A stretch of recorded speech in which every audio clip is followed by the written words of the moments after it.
welcome to the Manic Pixie Dream Vlog. I'm your host, Caroline Georges, and welcome. Man, I had a good day at Mike's today. I had a really good day at Mike's. I'm doing the roast. Excuse me, sorry. I'm doing the roast, and so I practice my roast jokes, and I'm just sort of like working on those and narrowing those down to what the best ones are. I have a few that are really good. And so the guy that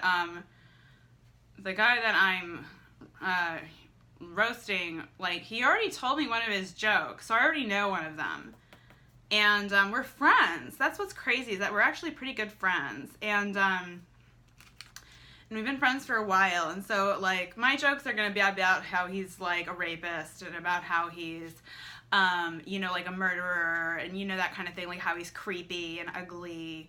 And his, for me, are going to be about how I'm a slut, how I'm a stripper, and how I have STDs, and that's, that kind of thing. So they're going to be really mean. But it's going to just be fun, you know what I mean? It's going to be a lot of fun. I'm really excited. It's going to be so great. So that's going to be in 2 weeks, or a little less than 2 weeks. It's at the Comedy Store, so I guess that'll be my first Comedy Store, like the first time I'll perform at the Comedy Store. It's gonna be on the 12th. And so I'm so excited. I'm so fucking excited. I'm really nervous. I'm worried that my sexual assailant is gonna be there. I'm worried he's gonna be there. I'm gonna bring a big support. I'm gonna get a lot of people to come and support me, and but yeah, I'm worried. I'm really worried. I'm genuinely really worried. And this is kind of my life. Like, this is sort of my life now. And I have to accept it. I have to accept I'm going to have to see this guy all over the fucking place. And, there's that rhyme, secrets are no fun, secrets hurt someone. And, I don't know. It's just like, I don't know what I'm going to do. Like, if I see him and I'm with somebody, like, should I tell that person, like, hey, like, I'm really struggling. Like, my sexual assailant is here. It's like, I mean, it's like weird. Like, I'm going to have to be in his presence and just not say anything. And it's just, I'm going to be like, I'm really freaking out about what I'm going to have to go through if that happens. And, but it's not fair. I shouldn't have to leave comedy. I shouldn't have to stop being a comic because I was sexually assaulted. That's not fair. That's not how things should be. And, so I'm not going to let it be that way. And I have to be strong, and I have to so I'm just going to talk about it in therapy. I'm going to talk about it at AA. And just really express just how scared I am and how nervous I am. And it's just like, the fact that, so many women in this industry have been through so much fucking worse. It's, some women have really been fucked over by the industry for things that have to do with sexual assault and sexual violence. It really sucks. It really fucking sucks. It's really awful. Some of the stories I've heard. I mean, just with Loretta Young, that she was raped by Clark Gable in her dressing room, and she was 19. And she gave birth to a baby, and her career was fucking over by the time she was 22. Like, it dwindled out, and she did some radio, and then it dwindled out, and her career was over when she was 22 years old because she was raped. I'm not going to know that pain. Thank God, I am never going to know that pain. I mean, okay. No, I don't know. I mean, maybe I will. Maybe I will know that pain. Nothing is stopping my sexual assailant from talking shit about me. That's what my rapist did. I mean, nothing is to stop him from, like, talking shit about me. I mean, I had that guy running. I had my sexual assailant running. I had him freaked the fuck out. I had him scared. I did. Good for me. Good for fucking me. That I had that guy running scared. Good for fucking me. I didn't do nothing. I didn't sit back and do fucking nothing. I did a little something, trust me, to make that guy scared. So, it's not a total loss. But it's going to be really hard having to see him, and I'm really scared, and I'm really, it's not fair, it's not right, it shouldn't be this way, it shouldn't be this way for anyone. but it's going to be this way for me, and I have to prepare myself, and I have to get ready, and I have to get used to it. But you know what? I can keep a secret like nobody's fucking business. I have 3 secrets. I have 3 big fucking secrets. I have some good fucking secrets. I do. Some 3 secrets. 2 have to do with family members and 1 has to do with comedy. 3 secrets. And they're big. They're huge. And each one would shock you. Each one would have you shit in your pants. What these secrets are. I can never speak of them. I can never ever speak of them.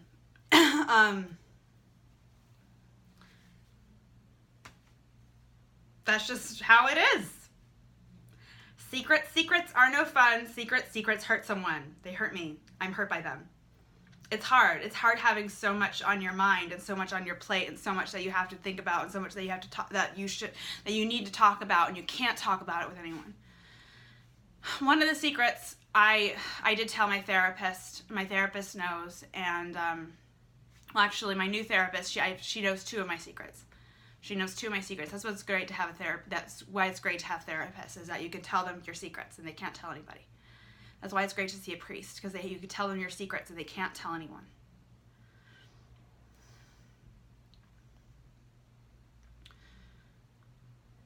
But it's hard. It's really hard. It's just really fucking hard. And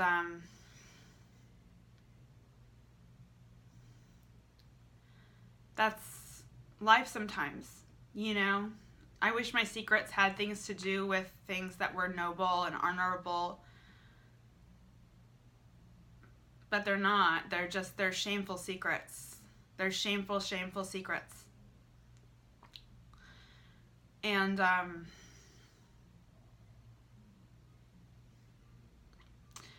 it's really hard.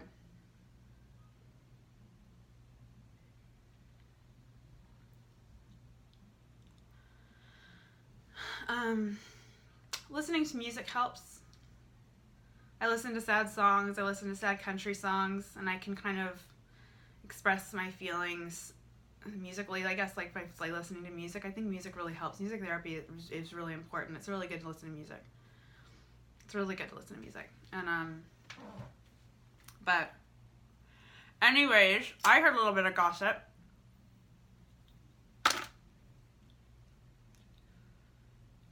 So I ran into a friend from the club, a friend I used to strip with, and she is such a little go-getter. She's a model now. She's a model. I remember when she was first starting out, she really wanted to be a model. She was, she was really working hard, and she's a model now. She is like doing all these makeup ads. She's gorgeous. She's beautiful, and she's so unique looking. She's got curly red hair. She's got freckles. Like, she kind of looks like a hot Annie, like Annie from that role from the musical Annie. Like, she looks like a hot Annie. Like, she's really pretty. And she's a model now. She made it. She made it as a model. She worked really hard. She worked her ass off, and she made it as a model. And so I ran into her when I was at that gay club, and it turns out she's a lesbian now too. And so I ran into her at this gay club, and she and I were talking and catching up and stuff. And she told me this: strip clubs,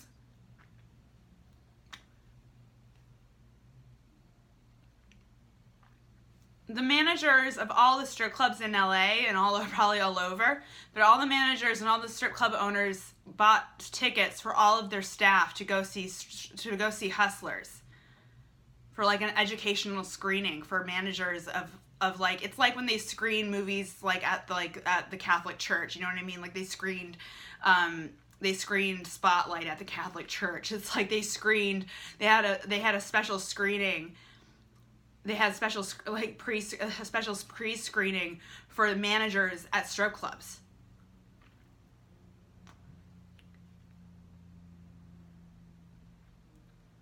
And that's why they took away our credit card tips.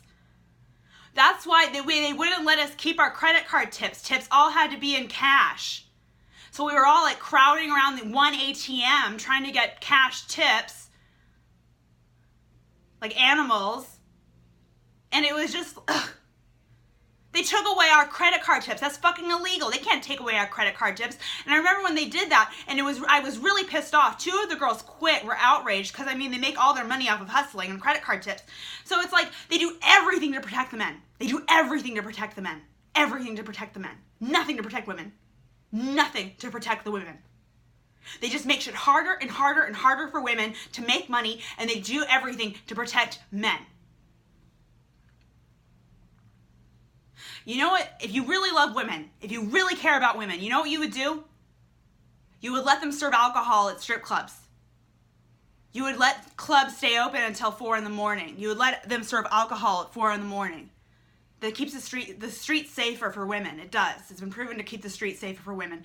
And you know what? Strippers can make more money if their men have alcohol.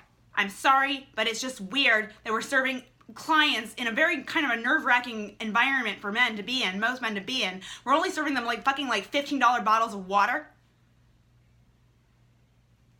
And, you know, if it just so happens, you know, a girl there that, you know, happens to want to make a little extra money, you know what I mean? She starts selling Coke, you know, sure. Like, she can upsell the Coke to $200, $300, $400. I mean, if they're selling fucking water bottles for $15, $20, I mean, then why can't a girl that works at a club who deals drugs, you know, to help fund her, you know, to fund her lifestyle, why can't she sell cocaine for $200, $300, $400 without getting fired? You know?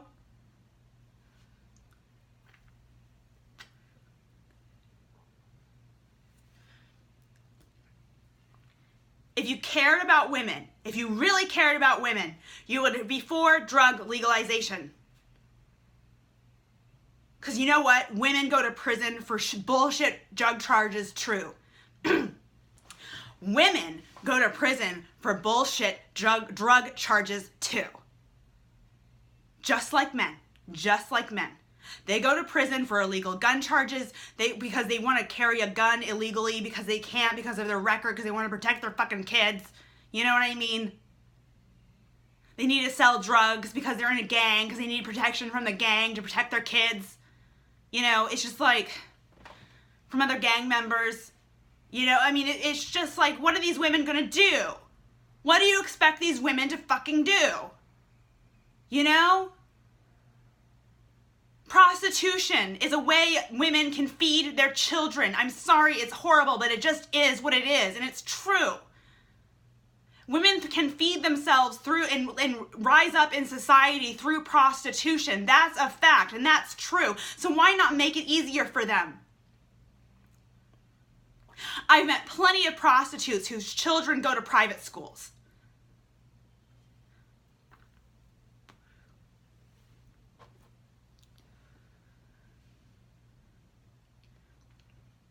I know plenty of strippers whose children are being raised in 3-bedroom condos in nice neighborhoods because their mothers are strippers. Why not make it easier for them? Why not? What's stopping you? What's stopping us from making it easier for these women? Because it seems like they're doing everything to protect the men. Everything possible to protect men.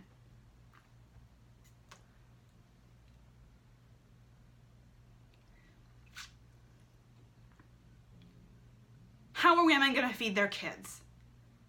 How are poor women going to feed their kids?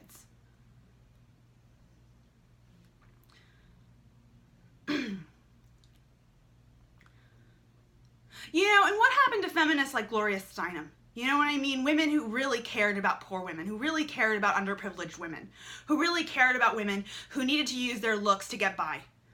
Who, you know what I mean? It seems like all the modern feminists of today are not the Gloria Steinems. They're like, I don't know. So many of the modern feminists of today, I don't think they get me. I don't feel like they get me. I don't feel like they get women like me. I don't think they understand women like me. They think hookers are stupid. They think strippers are stupid. They shit on poor women.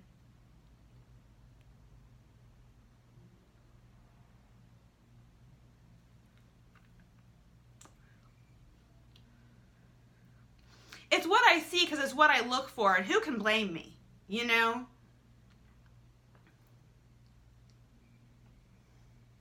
And I see it. And I see it all the time. I can't help it. I notice it. I notice it all the time.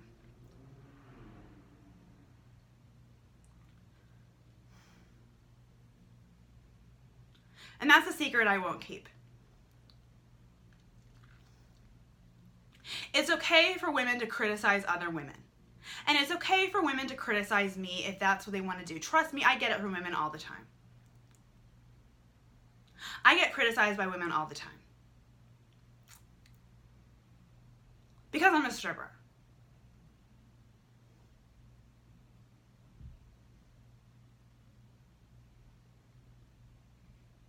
And yes, stripping is a toxic environment for women. It's a toxic job for women. But what are women doing to make it less toxic? To make it safer? To make it better for strippers? To make it better for prostitutes? To make it better for porn stars? You know, imagine all, think about, that was the thing. That was what really bothered me. You know, the Me Too movement didn't touch the porn industry. The Me Too movement didn't go near the porn industry. Think of all those women that are being abused on porn sets, who are being underpaid, who are showing up to set thinking they're going to do, I don't know, like women will show up to porn sets not knowing what's on the agenda. They'll know how much they're going to get paid. And then it turns out they're getting paid $600 to be gangbanged. You know what I mean? When they thought it was only going to be one guy or something like that. That happens on porn sets all the time. And the Me Too movement didn't go near that. And those are the women that need our help the most. And those are the women that are being exploited the most. I think porn stars should be treated like movie stars. I think porn stars should be treated with the same respect as movie stars. The same esteem. And the same appreciation. Because you know what? They're giving a service to the world. They are. Everyone watches porn. Everyone. Shouldn't those women be safe? Shouldn't those women be comfortable?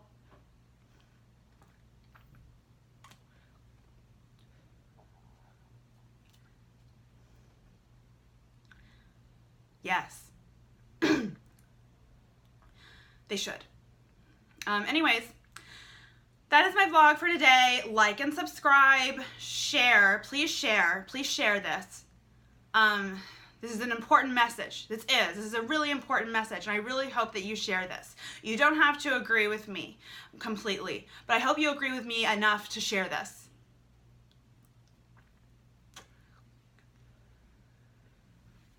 Anywho, like and subscribe, support the Patreon, share, and thank you for watching. Have a lovely day. Bye.